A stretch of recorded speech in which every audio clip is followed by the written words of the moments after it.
So I cut myself doing something terrible this morning.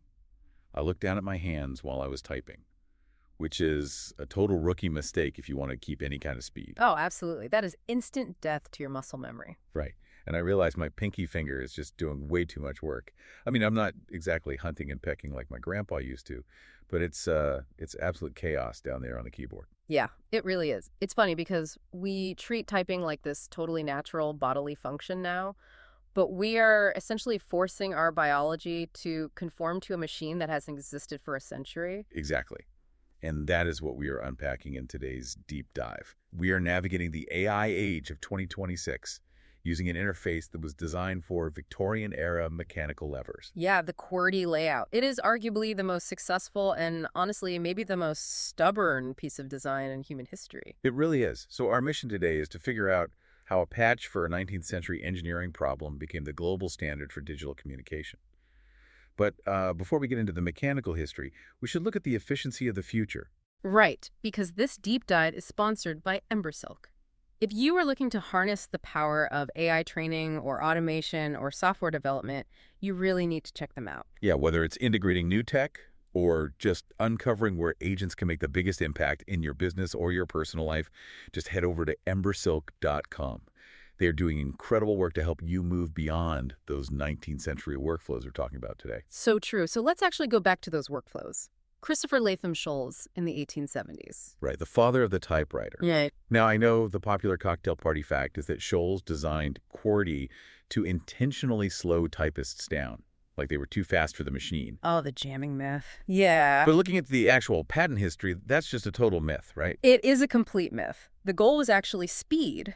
The constraint was the hardware itself. So the early machines used these type bars, which are swinging metal arms, and if you hit two adjacent keys really fast, the bars would clash and jam in the basket. So he wasn't trying to slow the human down. No, not at all. He was trying to prevent the machine from crashing so the human could actually keep typing without stopping to untangle metal levers. Okay, so he separated commonly used letter pairs like T and H to physically distance those bars. But the part that really surprised me in the research was the connection to telegraph operators. Oh, that is a crucial piece of the puzzle. Mm. The first beta testers for these typewriters were telegraph operators. They had to transcribe incoming Morse code instantly. Right, they couldn't exactly ask the wire to slow down. Exactly. So they helped refine the layout because they needed letters like Z and S, and especially E and R, to be grouped in ways that let them translate Morse signals without hesitation. So the modern keyboard on my ultra-thin laptop is essentially a fossil record of Morse code transcription. That is wild. Right. And there's also a bit of marketing baked into it too, right? Like the top row. Oh, yeah, the typewriter trick. This is brilliant. Right. If you look at the top row, QWERTYUOP, you can tap out the words typewriter quote without your fingers ever leaving that top row. It was totally a sales gimmick. Remington salesmen could just walk into an office and hunt and peck the brand name lightning fast to impress a buyer. Marketing baked literally right into the physical interface. But here is where the design kind of shows its age today. We aren't worried about jamming type bars anymore, but we're stuck with the consequences. The data on hand usage is incredibly lopsided. It's a massive left-hand bias. You can type thousands of English words using only your left hand, but only a few hundred words can be typed using just your right hand. And looking at the home row where your fingers actually rest, the only vowel there is A. Which means your fingers are constantly traveling. You're constantly reaching up for E and I and O and U. Ergonomically, it's terribly inefficient. Which is why alternatives like Dvorak and Colmac exist. Right, and they are objectively superior in terms of minimizing finger travel distance. Yet they never won. And this perfectly illustrates the economic concept of path dependence. Yes. Once the world learned QWERTY and every single manufacturer built their machines for QWERTY, the cost of switching just became astronomical. Even if Dvorak is better, the sheer momentum of human habit is stronger. It reminds me of the shift to mobile phones, like those old BlackBerry devices.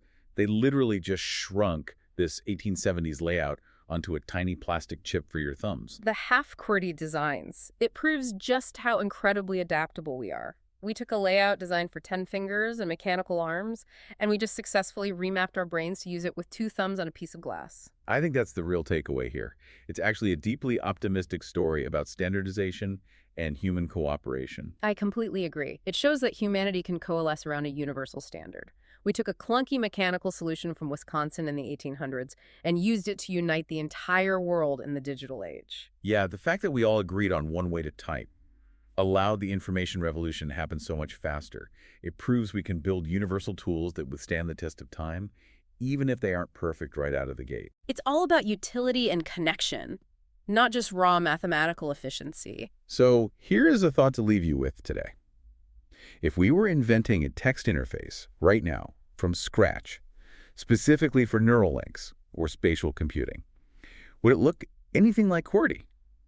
Or would it be something we can't even imagine yet? Now that is the real question. If you enjoyed this deep dive, please subscribe to the show. Hey, leave us a 5-star review if you can. It really does help get the word out. Thanks for tuning in.